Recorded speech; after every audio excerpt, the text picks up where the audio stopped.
Welcome, ladies and gentlemen, to Wall of Power TV. I'm your host, Paul Metzen. We just heard a wonderful song called Back from the Brink by my guest, Billy McLaughlin, fellow I've known for over 30 years and enjoyed his music every decade along the way.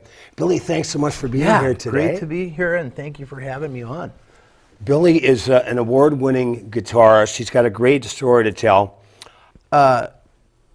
So I immediately jump online, right? This is 2001. I finally got diagnosed.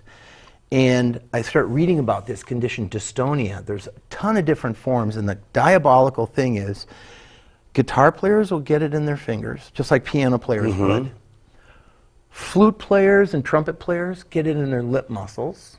Wow. What they need the most. Singers get it in their vocal cords. It's insane. And some people get it throughout their entire body, and that's called generalized dystonia. And I'm very involved with the Dystonia Medical Research Foundation, which is sponsoring this event that we want to talk about in a second. Let's, before we get too much farther, let's mention where this event's happening. Okay, so at the Como Zoo, we're having our third annual Zoo Walk, we call it.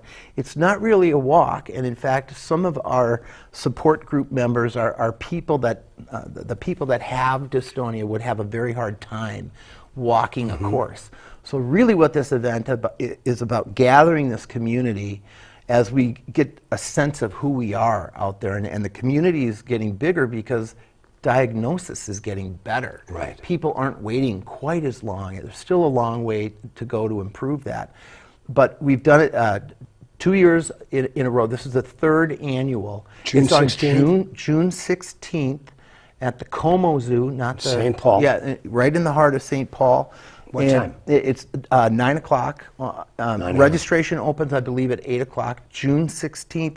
You can register online. If I can just pick this up and read what it is. It's a little, so it's the dystonia-foundation.org/Twin Cities-Zoo-Walk. And we'll find a graphic and hopefully get that up on camera.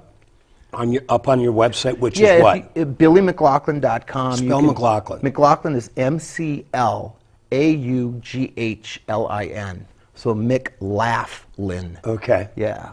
Yep. And so there's information there on my Facebook page as well. And we had about 300 people out last year, which was, again, it's a growing event because this community is a lot of people who don't want to admit that they've got a disability. So what's been happening here in Minnesota through our support group, and I've got great co-directors, Brad and Shauna Schmidt, have been helping organize this event.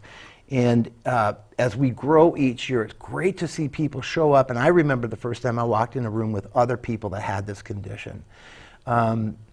It was so emotional for me to go, I didn't know what was wrong with me. I thought I'm the only one. I thought I'm losing my mind. And I walk in a room full of people who get it. Right. And they've got different forms.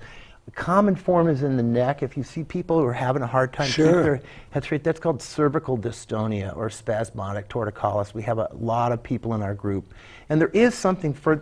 I went and had Botox shot into my arm trying to get those muscles to stop clenching, because that's what Botox, that's how it works on your wrinkles. Okay. It gets those muscles to release, right? And so Botox can help a lot of forms of this, but it wasn't effective for me. Right. But, and it doesn't last forever. Right. Botox. So, my doctor was right. It got worse, and my symptoms are as bad as ever today. And what I had to do was I had to stop thinking about what was broken. I spent so much time thinking about this hand. And here's a guy who went to college, right? Right. Right. Here's a guy who's supposed to be smart. What about this hand, Billy? Before we get there, which is the real amazing story here that we're getting to, Billy, but you must have had a point. Okay, you finally figured out you had dystonia, so that was good. Yeah. Then you finally figured out you had dystonia, which was not good, right? But that's how you make your living. That's your art. That's your passion. Yeah. You've got 5 kids to support. You must at some point gotten to a very dark place emotionally and spiritually. I was on the brink Yeah, I bet. of tipping over. Yeah, I bet you were. You feel like you've lost your sense of purpose and your sense of Right. meaning to your life. And you know, I could still cheat, and I still do cheat. I still do play some right-handed guitar, and I've relearned chords to either in weird tunings where I can just use two fingers. So I was finding ways to stay active in music and arranging. Actually, that's where this holiday group that I have called Simple Gifts started. Right. During that period when I couldn't show off and be the solo guy, but I could be a very good accompanist. Right. With limited skills, but with the idea that the arrangements make the song. Right. So that project started as a holiday project and has been going 18 years now. Never would have happened if I hadn't developed Dystonia. Wow. And redirected my thinking about, you know, am I a guitarist or am I a musician? I mean, can I be a better musician even if my guitar skills, can I expand the things that I do within music to include arranging and launching that project? So We're going to be right back with Billy McLaughlin, and he's going to tell us how he went from playing guitar right-handed to left-handed. I get an ice cream headache thinking about it. This is Paul Metsa. You're watching Wall of Power TV. What can you do with so much space?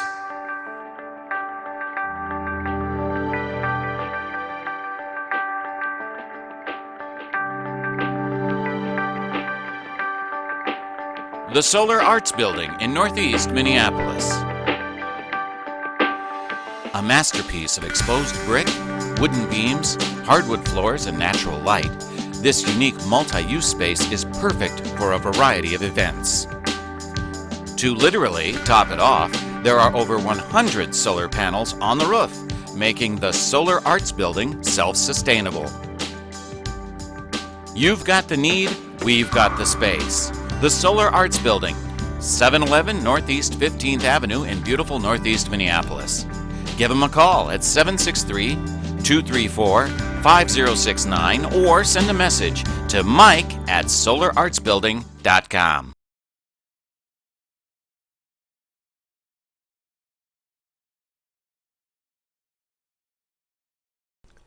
Hi, I'm Paul Metsa, your host tonight on the Wall of Power TV. We were talking with my guest, Billy McLaughlin, about how he had to, if he was going to continue playing guitar, go from playing right-handed to left-handed. Tell us about that process, Billy. well, it was a lot tougher than I ever thought. You Yeah. know, and people, when they ask how long did it take, I always tell the truth, and I say it took longer than it should have because it was so overwhelming. To be really good at something one day and try to do it with the other hand the next day, the level of anxiety and frustration was just overpowering. Well, and you said when we were talking, getting ready for the show today, you had an interesting riff on that.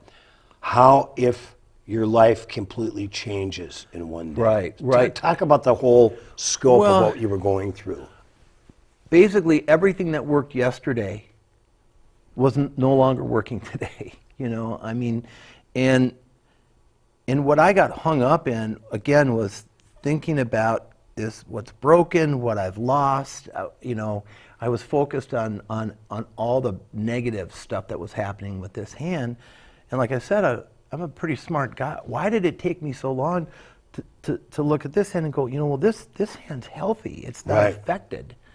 And so I took my guitar into Ron Tracy over at Hoffman Guitars, and I said, you know, and I hadn't had a lot of income for quite a while, so I didn't have the money to buy a left-handed guitar. You can't just switch the strings on a guitar. Right. It's got to be recut. The saddle's got to be recut. The nuts got to be recut. It's about $300. Unless you're Albert King and you just play it upside down. Yeah, right. Well, and with electric guitars, you know, you can compensate the intonation Right. with the mechanical part of it, but on an acoustic, to Much get it different. to play. So I take this guitar in, and really nobody knew yet what was going on with Billy. I hadn't come out with the story yet. I take this right-handed guitar in that Ron had worked on for years, and I said, Ron, I need you to switch this guitar to a left-handed guitar. Wow. And he looks at me and goes, okay, yeah, who are you going to give that to? Right. And then I had to say, Ron, I'm giving it to myself, and I'm going to challenge myself to see if I can't relearn some of my music. In particular, the tapping style is really what I've reclaimed. I'm not done trying to reclaim some of the other things, but the truth is, some of the other pieces that I played right-handed really also count on having healthy, you know, the bass section, the tenor section, the All altos, digits. and the sopranos. Yeah. Well, in this hand, when I go to play, they curl up too. So where does that leave me? It leaves me with a healthy melody, and I can do individual bass notes, which is what, if people get to see this show again and they watch me play at the beginning, Right. you'll see that this hand, I'm really just using an index finger to play Right. these little walking bass lines. And then I've got the melody going up here. And it took a long time. You know, I mean, we're talking years, and roughly 6 years for me to get to the point where I performed for the first time as a lefty on stage. And I made a big deal of it too. Let me ask you this, though. Yeah. 2 questions. First of all, so how were you making a living during that time? Interestingly enough, I had a couple of music admin positions at a couple of different local churches. I've always had great relationships with different churches. In fact, I started playing my guitar in public for the first time in church. Yeah. You know, so I would, you know, do a coffee house at a church, and they'd bring me back the next year, and then the word gets out that Billy's not gone on the road as much, and so I got offered a couple of admin good. positions. And I did a little bit of management. The Lord works in mysterious ways. Well, and I right? did a little bit of management work with my friend Jeff Arundel, who Okay. we were talking about off camera. So Jeff helped me out quite a bit, and I was just piecing it together, you know, and I'd go out and fake it till I make, like, I might get called to do a reggae gig, and I could hack through a reggae, Sure. but that's not the Billy McLaughlin people were expecting. Right. And that's where this investment, and you know, my kids just, especially my 2 younger kids just suffered so much hearing Dad sound Right. terrible. Right. And practicing for hours and hours and hours, and they're going like, "Oh, Dad, hang it up." And I wanted to hang it up, but I didn't want to hang it up, because again, when you've reached that experience of sharing your music with audiences all over the country, and you've got like these relationships that are based about people coming together to hear your music and to Right. and to catch up every year. You know, that was a huge social loss for me. Right. And I love that social aspect of being a musician. So that's what motivated me. You know, really, if there was an addiction going on in my life, it's that I'm addicted to the experience of sharing music. Right. And that addiction drove me to not give up and to keep practicing and practicing and to get to the point. Was there those mornings, I remember specifically when my mother died, and then other close friends and family passed away, where you're very troubled, very emotional. You finally get to bed, you can go to sleep, and you get a good night's sleep. And then you wake up, and it's a beautiful morning, and then all of a sudden you go, oh no, I have a brand new reality. Yeah. There's a phenomenon with this is focal hand dystonia is the technical term for me. And what's interesting about focal hand dystonia is they've documented a phenomenon where when you go to sleep, the symptoms disappear. And I would have a guitar right next to my bed, thinking that someday it's going to go away, right? And I would get up, and actually, upon waking, I could actually play some of my old stuff for about, it would last for like maybe a half an hour. And then the fingers would start to curl again. So it's like, again, it's a diabolical deal. Man. I know. Wow. So there was all of that psychological stuff going. But, you know, for me, when I'm not right, emotionally, spiritually, mentally, the process of playing music, even just for myself, the making of the music is something that's so healing for me. And I think you could argue that maybe was I suffering from depression? Probably, but you know what helps me with depression is music. Yeah, You know, right. so as I was getting the music back, and I was stepping back from the brink. Right. That's what the title of that tune Right. refers to. I never played that piece right-handed. That's one of the newer, and the process of composing as a left-handed guitar composer, because I use the instrument to compose these things, right? It's very tactile for me. That's when I knew I turned the corner, Paul. Was when I started to write, when I wasn't just relearning, Right. you know, taking everything from here, moving it over here, everything here, moving it there. When I actually realized, my God, I'm starting to write music again. Do you remember the moment and day that happened where it's like, all right, I'm over the impasse? You know, I don't know that there was a eureka moment for Okay. me. It was more of a, you know, it's like a mountain climbing thing, but Right. but it was. You're You know, starting I still feel like I'm heading this direction with Okay. my playing. I mean, my skill set is smaller. It's really restricted to the tapping thing only. I wish I had all the other chops that I Right. used to have. You know, I'd love to have a Stratocaster again and Right. rip some Santana or some Right. Stevie Ray. You know, Right. it's not in the cards for me at this time, but it's been fun to push this style. I believe I've taken my skill set and gone further Right. because it's a smaller skill set. I'm playing with a lot more vibrato, and I'm really paying attention to my dynamics in a way that when I listen to my right-handed, the best of my right-handed tapping, I'm not satisfied with it. I'm much more aware of how important every note is because it takes that much more effort for me as a lefty. So when you care, you know, when the notes mean that much, you're really careful not Right. to add anything extra. I'm very, very economic in how I compose now. So.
you also have a brand new project that you're working on. I do. It's an extension of the Simple Gifts holiday project that I've had for all these years. And we're going to be playing year-round now. And the group is still called Simple Gifts. The title of this project that we're launching this year is interesting. Every time we would play outside of the holiday season, the gals in the band, and the band's not about the guitar, the project is about these 4 women that are in this They're great group. singers. You were on my radio show a couple years ago. Yep. Before yep. the and Laura holiday we've show. got Laura McKenzie on Celtic whistles and bagpipes, and she's just a phenomenon. And Karen Paris, Heather Moen, and Amy Quartz, and then percussionist Billy O. Well, it seemed like every time we got asked to play outside of the holidays, the gals would always say, Billy, you know a bunch of those sweet Neil Young songs. Why don't we do some of those? Because it's really easy. If you remember, Linda Ronstadt was on a lot of those records, harmonizing. The other gal, Nicolette Larson. Sure. So his tunes really lend themselves to beautiful 3-part harmonies. So we're calling the project The Young and the Rest. And it's a tribute to Neil Young and the rest of these acoustic artists that really defined that generation. Right. Crosby, Stills, Nash, Joni Mitchell, I bet, the early Eagles. Right. Some of that early Eagles stuff is so good. And Yeah. I really didn't pay attention to it, but when you get into performing it, you start to appreciate, that's a pretty hard song, They to took sing it to, or whatever. They took it to the limit. Yeah, exactly. Very good, Paul. America, like tunes like that. So we're just launching that project this summer 2018. Great. So And tell us again about your website. BillyMcLaughlin.com is where you can go to get information both on our Twin Cities Zoo Walk 2018, on my solo performing. There's updates on where I'm going around the country as well, and then simplegiftsmusic.net. Billy, it has been such a pleasure to know you over the years. We've actually got to know each other better in the last couple of years than we did when Daly was booking us in the early 90s. Because we were going this way and that way and this way and that way. Exactly. But you have been, when you mentioned Hoffman guitars, I was quickly reminded of what a phenomenal acoustic guitar scene we have in Minneapolis. I think it is the finest acoustic guitar scene in terms of great acoustic fingerstyle and flat pickers and tappers. I think it's one of the greatest cities in the world for it. Tim Sparks, Tom Lieberman, Tim Hennessy, Leo Kottke, Peter Lang, right. Peter Lang, sure. Billy McLaughlin. I mean, you could go on, and Dakota Dave Hall. And most of the guys got those guitars fixed at Hoffman Guitars, as I did as well. But Billy, this has been such an incredible story. Just listening to you this morning, you really haven't skipped a beat. I don't think there'd be very few people that would have heard you 30 years ago and heard you today that would say he's lost his touch. You haven't at all. If anything, it's been refined, maybe simplified in a way that your hands had to make happen. Right. But it is as beautiful, if not as beautiful as it's ever been. Thanks, Paul. That's a great testament to you, Billy. Thank you. And as I get out there and tell my story, it's part of my performing now has taken on this other special piece where it's raising awareness about this condition called dystonia. And when you're able to add another layer of meaning on to every time you get on stage, where that part of people are going to take away a little bit of knowledge of something that maybe they don't realize that dystonia is neurological. They might think it's psychological. And so it's important for me to continue to get out and tell my story. Of course, it reminds me of the Lenny Bruce line, just because you're paranoid doesn't mean they're not following you. That's a good one, Paul. Billy, thank you so much, brother. Thank and you. long may Pleasure you to be pick. with you. Thank you. All right, man. All right. We'd like to thank our guest, Billy McLaughlin, on the Wall of Power TV. This show is produced by my good buddy, Andy Watson. We'll see you next week. We'll save you a seat. I'm Paul Metzen.